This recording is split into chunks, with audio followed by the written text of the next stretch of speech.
ஏன் சார் நேற்று பொண்ணு காலேஜ் சீட்டுக்காக பார்க்க வந்தேன் சார். உங்களை இன்னைக்கு பார்க்க சொன்னாங்க, உங்கள் அப்பாயின்மெண்ட் தான் கிடைக்கும்னாங்க சார். பாப்பாவுக்கு சீட்டு காலேஜுக்கு வேணும் சார். ஆமாம், நேற்றே சொல்லிட்டாங்க. நான் நேற்று ஆஃபீஸ்லேயே சொல்லிட்டேன், சீட்ஸ் எல்லாம் ஃபுல் ஆயிடுச்சு. அவங்க உங்களுக்கு இன்ஃபார்ம் பண்ணியிருப்பாங்களே ஆல்ரெடி. சார் சொன்னாங்க சார், உங்களை பார்த்தா கிடைக்கும்னு சொன்னாங்க. அதான் இன்னைக்கு உங்களை பார்க்க வந்தேன் சார். இல்லை 100% ஃபுல் ஆயிடுச்சு. உங்களுக்கு சீட்டே அவைலபிள் இல்லை. சீட்டு ஃபுல்லாக ஆயிடுச்சு. ஒரு 2 days பேக் வந்து நீங்கள் வந்துருந்துச்சுன்னா உங்களுக்கு ஷோராக கொடுத்துருக்கலாம் சார். பாப்பா இந்த காலேஜில் தான் படிக்கணும்னு சொல்கிறா. படித்தா கொஞ்சம் பார்த்து ஏதாவது பண்ணி கொடுங்க சார். இல்லை ஒன்றும் இப்போ அவைலபிள் இல்லை. ஏதாவது இருந்தால் நான் இன்ஃபார்ம் பண்ணலாம் சார். ஃபீஸ் எல்லாம் கரெக்டாக கட்டிடுவோம் சார். இல்லை அவைலபிள் இல்லை. இப்போ சார் அவைலபிள் இல்லை. Full 100% over. சீட்டு வந்து என்ன கேட்குறீங்களோ செஞ்சு கொடுத்துடலாம் சார். பாருங்க சார், கொஞ்சம் ஹெல்ப் பண்ணுங்க சார். இல்லை சான்ஸே இல்லை. ஃபுல் ஆயிடுச்சு. சார் இருந்துச்சுன்னா நான் கொடுத்துருவேன். சாரி, முன்னாடியே வந்துருக்கலாம் சார். சரிங்க சார், ஓகே சார்.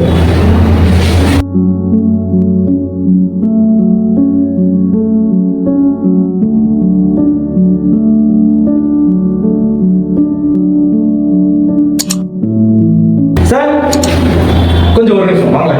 ஒரு நிமிஷம் சார். சார் சொல்லுங்க சார். நீங்கள் ஒன்று பண்ணுங்க, ஒரு 2 daysக்கு அப்புறம் எனக்கு ஃபோன் பண்ணுங்க. சரிங்க சார். நான் ஏதாவது எப்படி ட்ரை பண்ணி சொல்கிறேன் சார். ரொம்ப நன்றி சார், ரொம்ப நன்றி சார். 100% சொல்ல முடியாது. சரி, நீங்கள் ஃபோன் பண்ணுங்க, நான் இன்ஃபார்ம் பண்ணுறேன் சார். உங்களுக்கு 2 days கழிச்சு நான் கூப்பிடுறேன். Okay okay okay sir. Okay, thank you.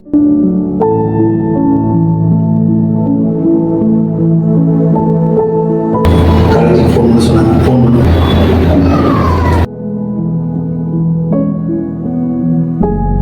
Hello sir, பாப்பாக்கு காலேஜுக்கு ஒரு 2 நாள் கழிச்சு கூப்பிடுங்கன்னு சொல்லியிருந்தீங்க சீட்டுக்காக சார். நான் உங்கள் பேரண்ட்ஸ் பேசுகிறேன் சார். ஓகே புரியுது. ஓகே, ஒரு சீட் அவைலபிள் இருக்கு. ஆக்சுவலி அவங்க ஆல்ரெடி டொனேஷன்லாம் கொடுத்துருந்தாங்க. அவங்க ஏதோ பொண்ணு விட்டு ஏதோ வெளியூர் ஏதோ போகிறாங்க. ஸோ அந்த சீட் ஒன்று காலியாக இருக்குது. உங்களோட லக்கி சான்ஸ்னு சொல்லலாம். சரிங்க சார், தேங்க்ஸ் சார். ஓகே, ஆனால் அவங்க வந்து டொனேஷன் கட்டியிருக்காங்க. அந்த டொனேஷன் வந்து நீங்கள் கட்டிங்கன்னா அந்த சீட்டை அப்படியே உங்களுக்கு ட்ரான்ஸ்ஃபர் பண்ணிக்கலாம் சார். அப்படியாங்க சார்? ஆமாம். அதுக்கு 3 lakhs பே பண்ண வேண்டியிருக்கும். 3 lakhs நீங்கள் பே பண்ணுங்க, அந்த சீட் வந்து உங்களுக்கு அலாட் பண்ணிக்கலாம் சார். 3 lakhs sir? ஆமாம் சார். 3 lakhs நம்ம சார், நாங்கள் இப்படி சார் 3 lakhs நாங்கள் பண்ணோம்னா 10 to 15 days பக்கம் ஆயிடும் சார். சமாளிக்கணுமே சார் நாங்கள். நோ 10 to 15 days எல்லாம் அவ்வளோ இல்லை. இன்னைக்கு வந்து இப்போ 12 o'clock ஆயிடுச்சு.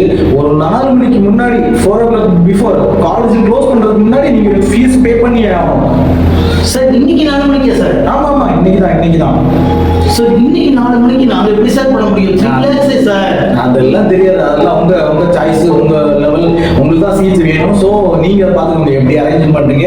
ஆனால் ஈவினிங் மேக்ஸிமம் டைம் 4 o'clock அதுக்குள்ள நீங்க பே பண்ணினீங்கன்னா மட்டும்தான் அந்த சீட் அவைலபிள். இல்லைன்னா அடுத்த ஆப்ஷன்ஸ் வேற பார்த்துருவோம். அவ்வளோதான், வேற எதுவுமே பேசுறதுக்கு இல்லை. Sorry sir.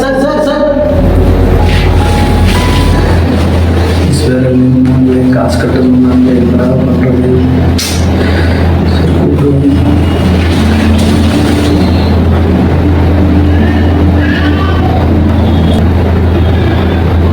காலேஜில் சீட்டு இருக்குன்னு சொல்லிட்டாங்கப்பா. ஆனால் 3 லட்சம் ரூபா டொனேஷன் கட்ட சொல்கிறாங்கப்பா. இல்லைப்பா 1 வாரம்னா டைம் 10 நாளில் கொடுக்க மாட்டாங்கப்பா. இன்னைக்கே கட்டணுமாப்பா. என்னப்பா செய்யறது? பாப்பா வேற அதே சீட்டில் தான், அதே காலேஜில் தான் சீட்டு வேணும்னு கேட்குறா. நம்ம கஷ்டம் அவளுக்கு எங்கப்பா புரியுது? நம்ம என்ன செஞ்சாலும் பிள்ளைகளை படிக்க வச்சு தான் பார்த்துக்கணும். என்னப்பா பண்ணுறது? என்னப்பா வழி இருக்கு? அப்படியாப்பா? சரிம்மா, சரி. உன் கழுத்துலேருந்து அந்த நகை ஒன்று தான், அந்த தாலி தைடு ஒன்று தான், அதையும் நீ விற்கணும்னு சொல்றியம்மா. அதை விற்று என்னம்மா பண்ணுறது? சரிம்மா, ஓகேம்மா, நான் வர்றோம்.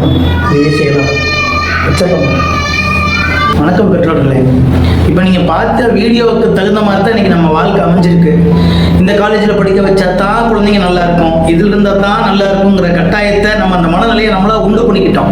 பார்த்தீங்களா, தாலி செயினை விற்று படிக்கக்கூடிய சூழ்நிலைகளை இன்னைக்கு நிறைய சூழ்நிலைகள், நிறைய பெற்றோர்கள் இந்த சூழ்நிலை இருக்காங்க. இப்படி தான் சூழ்நிலைகள் இன்னைக்கு மாறிட்டு இருக்கு. ஸோ அதனால வந்து நம்ம பிள்ளைகளுக்கு நம்மளோட சூழ்நிலைகள்லாம் நம்ம தெரிய வைக்கணும். அவங்களுக்கு அவங்க படிப்பு மட்டும் முக்கியம் இல்லை, அதை சார்ந்து வாழ்வியலாக பிற்காலத்தில் நம்ம ஐயோ நம்ம தாய் தந்தை இப்படிலாம் நம்மளை கஷ்டப்பட்டு படிக்க வைக்கிறாங்களே, இந்த சூழ்நிலை நம்ம வாழ்றோமே அப்படிங்கிறத அதை உணரணும். எல்லா குழந்தைங்களையும் அதை உணரணும். நம்மளும் ரெண்டாவது பார்த்தீங்கன்னா இதில் படித்தா தான் நம்ம குழந்தைங்க இப்படி இருக்கும், இதில் படித்தா தான் இப்படி இருக்கும் அப்படிங்கிற கட்டத்தையும் நம்ம மாற்றணும். இப்போதான் சமுதாய விழிப்புணர்வாகும். இந்த சூழ்நிலைகளாக இருந்தால் தான் நம்ம பிள்ளைகளுக்கும் நம்மளோட வாழ்வியலை நீங்கள் கற்றுத்தந்து அதோட விழிப்புரைகள் என்னங்கிறதையும் நம்ம கற்றுத்தரணும். ஸோ அதுதான் நம்ம பெற்றோர்களே, அதுக்கு தகுந்த இந்த வீடியோவை தான் நம்ம ஒன்று உருவாக்கியிருக்கோம். எங்களுக்கு ஆதரவு கொடுங்க. நன்றி.